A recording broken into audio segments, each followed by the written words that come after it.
Assalamualaikum warahmatullahi wabarakatuh. Pada kesempatan ini saya ingin mengajak Anda belajar bersama-sama tentang analisis data. Bahwa pengertian analisis data adalah upaya mengolah data menjadi informasi sehingga karakteristik atau sifat-sifat data dapat dipahami dan bermanfaat untuk menjawab masalah yang berkaitan dengan kegiatan penelitian. Teknik analisis data dapat diartikan cara melaksanakan analisis data dengan tujuan menjadi informasi, sehingga karakteristik atau sifat data dapat dengan mudah dipahami dan bermanfaat untuk menjawab masalah yang berkaitan dengan penelitian. Nah, ini caranya. Data dikumpulkan, direduksi, diverifikasi, disajikan. Langkah-langkah ya bertujuan analisis data. A. Tahap pengumpulan data yang dilakukan melalui instrumen pengumpulan data. B. Tahap editing, yaitu memeriksa kejelasan atau kelengkapan pengisian instrumen pengumpulan data. C. Tahap coding, ya, yaitu proses identifikasi dan verifikasi dari setiap pertanyaan yang dapat dalam instrumen pengumpulan data menurut variabel yang diteliti. Yang D. Tahap tabulasi data, yaitu mencatat atau entry data ke dalam tabel induk penelitian. Yang E. Tahap pengujian kualitas data, yaitu menguji validitas dan reliabilitas instrumen pengumpulan data. Yang F. Tahap mendeskripsikan data, yaitu tabel frekuensi dan atau diagram, ya, diagram serta berbagai ukuran tendensi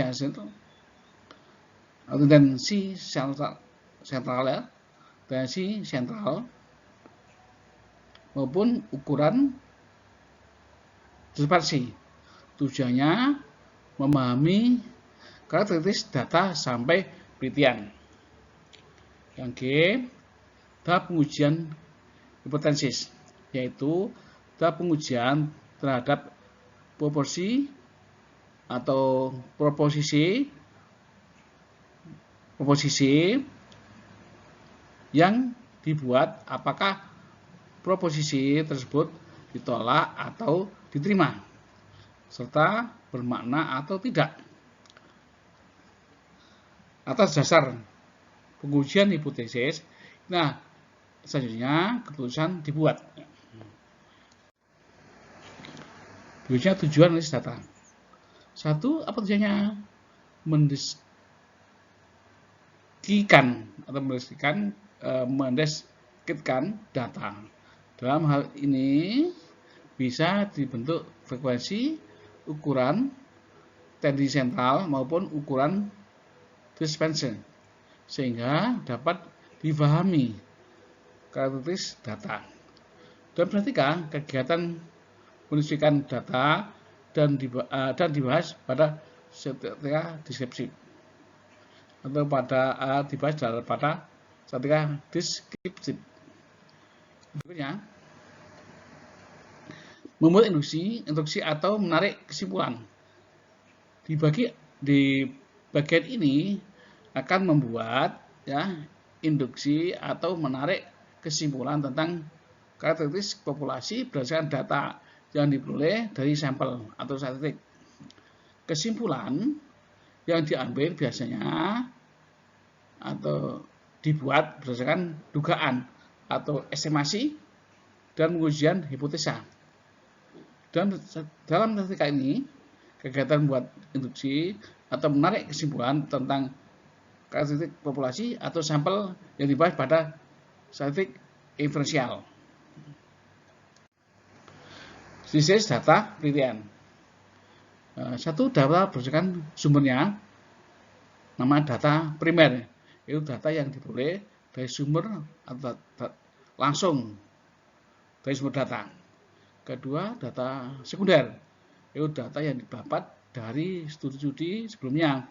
Data sekunder dapat dari berbagai sumber seperti jurnal, laporan buku, dan sebagainya.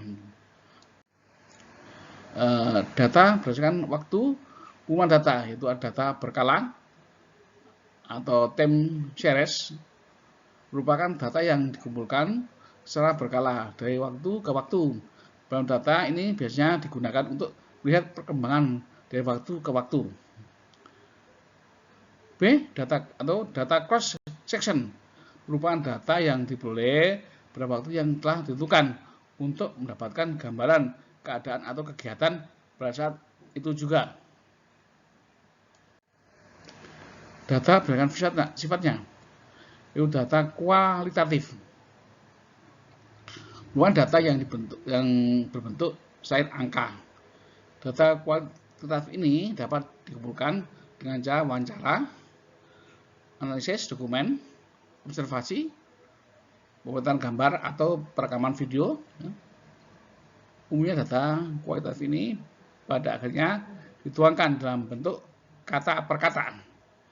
Saya pun data kualitatif tidak berbentuk angka, namun bukan berarti data ini tidak dapat digunakan pada analisis statistik. Ya. Data kualitatif, data yang kualitatif merupakan data yang berwujud angka atau bilangan. Data kualitatif biasanya dijadikan sebagai bahan dasar bagi setiap permasalahan yang bersifat statistik. Data ini umumnya diolah memakai teknik perhitungan matematik, dan kualitatif diklasifikasikan menjadi dua, yaitu data kualitatif berdasarkan proses atau cara mendapatkannya.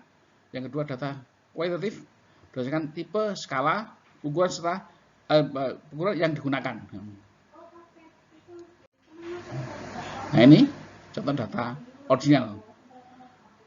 Data ordinal misalnya ini, juara atau kurang, ranking 1, 2, 3, 4. Data ordinal merupakan data yang disusun secara berjenjang untuk menunjukkan tingkat atau urutan data. Ini interval. Interval adalah jarak yang sama, tidak mempunyai nilai 0 atau mutlak. Ini contoh jarak yang sama. Data interval adalah data yang memiliki sifat dari data nominal dan data ordinal. Data interval dapat diurutkan berdasarkan kriteria yang ditentukan. Ini data interval ya. Berikutnya, rasio data atau rasio. Jarak yang sama mempunyai 0 mutlak. Misal 0, 1, 2, 3, 4, 5. Data rasio adalah data yang memiliki sifat dari data nominal, data ordinal, dan data interval. Data rasio memiliki kelebihan dibandingkan data interval, karena data ini memiliki nilai 0 mutlak yang bersifat bahwa nilai 0 benar-benar tidak memiliki nilai. Berikutnya, ini menggunakan statistik untuk analisis kualitatif. Ini contoh distribusi frekuensi, cross, tabulasi, korelasi, regresi. Distribusi frekuensi merupakan teknik yang paling mudah dan paling banyak digunakan untuk mendistribusikan data.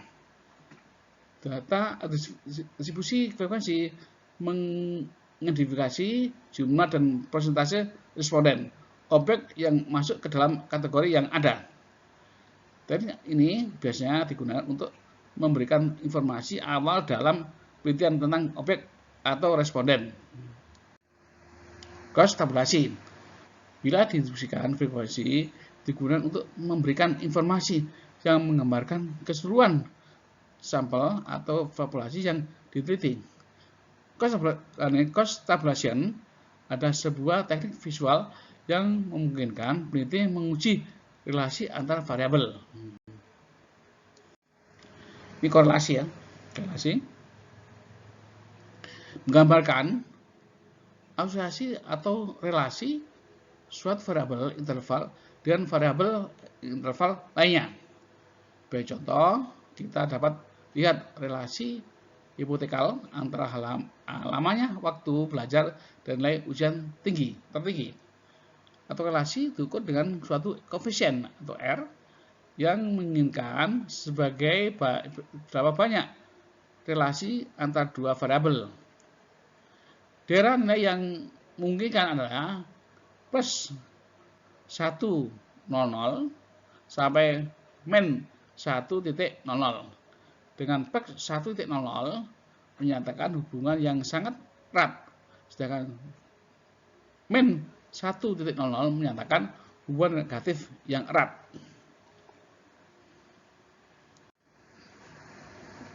Di sini regresi. Regresi digunakan ketika riset ingin memprediksi hasil yang atas variabel tertentu dengan menggunakan variabel lain. Dan bentuknya yang paling sederhana yang hanya melibatkan dua buah variabel, yaitu variabel bebas atau independen dan variabel terikat atau dependen. Misalnya, lama waktu belajar dengan nilai ujian. Regresi sederhana berusaha memperkirakan nilai ujian dengan lamanya waktu belajar. Ini hubungan metode dan instrumen. Di sini nomor ada metode, ada instrumen. Contoh 1, metode angket atau kuesioner.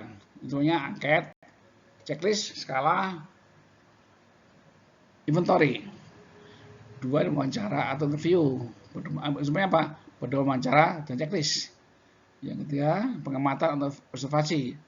Apa instrumennya? Lembar pengamatan, panduan pengamatan, panduan observasi, dan checklist. Yang keempat, ujian tes. Apa instrumennya? Soal ujian, soal tes, dan inventory. Yang kelima, dokumentasi. Apa instrumennya? Checklist dan tabel. Sekarang kita menggunakan skala Likert. Skala Likert adalah begini, bahwa skala Likert digunakan untuk mengukur sikap, pendapat, dan persepsi seseorang tentang fenomena sosial. Berikutnya, ya, bahwa ada contoh, kita kasih contoh ya. Contohnya adalah gini, bahwa pelayanan rumah sakit itu sudah sesuai dengan apa yang saudara harapkan. A sangat setuju, skornya 5 ya, 5. Berikutnya B setuju, skornya 4. Contoh. Misalnya C tidak ada pendapat, skornya 3. Tidak setuju, skornya 2. Ini namanya skala Likert ya. Sangat tidak setuju, skornya adalah 1. Ini adalah model skala Likert ya. Berikutnya, asumsi atau batasan dalam metode ilmiah. Bahwa terdapat keteraturan, regulasi atau algoritma dan urutan order. Terjadinya suatu kejadian selalu ada kaitannya dengan dan tergantung dengan kejadian lain yang mendahulunya. Adanya kontinuitas dalam proses penelitian. Punya pengetahuan yang didapat dalam penelitian harus dapat dikomunikasikan. Ya. Ini desain pengukuran. Karena desain pengukuran. 1, pakai skala Likert ya. Yang kedua pakai skala Guttman. Yang ketiga skala sematik diferensial. Yang keempat skala Renting.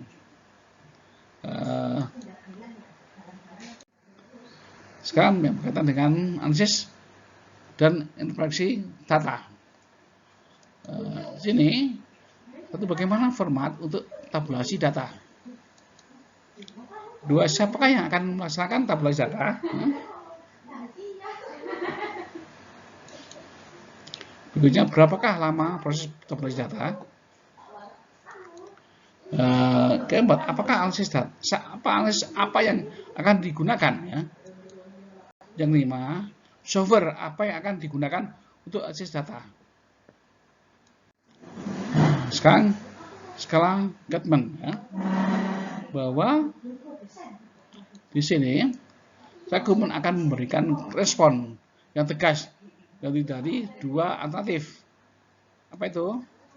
Misalnya ini, ya, tidak, baik, buruk, pernah, belum pernah, punya, tidak punya. Ini model skala Goodman. Berikutnya adalah skala semantik diferensial. Ya. Nah, di sini yang kita skala ini digunakan untuk mengukur sikap ya, ukur sikap, ya, tindak atau bentuk pilihan ganda atau checklist, tapi tersusun dari sebuah garis kontinen di mana nilai yang sangat negatif letak di sebelah kiri, sedangkan nilai yang sangat positif letak di sebelah kanan. Ya. Ini contoh. Bagaimana ya dengan tanggapan saudara tentang pelayanan di rumah sakit ini? Nah, yang kiri berarti yang kiri berarti kurang bagus, yang kanan bagus, artinya. Sekarang dalam skala ranting data yang diperoleh adalah data kualitatif. Kemudian BT baru mentransformasikan data kualitatif tersebut menjadi data kuantitatif. Apa kualitatif ya? Dari kuantitatif menjadi data kualitatif ya. Dalam ini contoh ya. Contoh karyawan atau kenyaman ruang lobi bank BCA. Nah, ini ada 5, 4, 2, 3, 2, 1 ya. Berarti kebersihan ruangan parkir bank BCA. Jadi ada 5, 4, 3, 2, 1. Nah, dipilih yang mana? Nah, sekarang model desain skala ya. Ini skala nominal. Skala nominal adalah skala yang hanya digunakan untuk memberikan kategori saja. Contoh, wanita 1, laki 2. Nah, sekarang ini ada 5 tingkatan ya. Ada 5 tingkatan. 1 skala nominal, 2 skala ordinal, 3 skala interval ya. Yang keempat skala rasio ya. Nah, skala ordinal. Ada skala ya.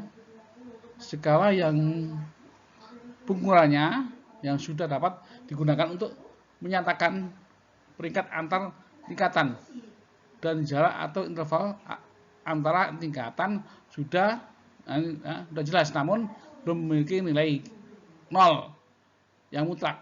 Contoh, skala pada termometer, skala pada jam, skala pada tanggal. Skala interval ya, sini adalah skala pengukuran yang sudah dapat digunakan untuk menyatakan peringkat antar tingkatan, akan tetapi jarak atau interval antar tingkatan belum jelas. Ya. Contoh ya, bila peringkat supermarket berdasarkan kualitas pelayanan. Si Ratu 1, Maro 3, Oke, Matahari 5, Rita 1, 2, Rita 2, 4. Nah, ini sekarang interval ya. Super ekonomi 6. Nah, sekarang skala rasio. rasio sini adalah skala ukuran yang sudah dapat digunakan untuk menyatakan peringkat antar tingkatan dengan jarak atau interval antar tingkatan yang sudah jelas dan memiliki nilai 0 yang mutlak ya. Contoh 1 berat badan, 2 pendapatan, 3 hasil penjualan. Skala nih, ini kognitif, ini 1 sampai 3. Nah ini modelnya ada SCS ya, ada ini contoh ya, model skala ya. Nah, ini ada kognitif, afektif, psikomotor. Ini mengkaji masalah-masalah pendidikan ya. Ini pengetahuan, ini sikap, ini keterampilan.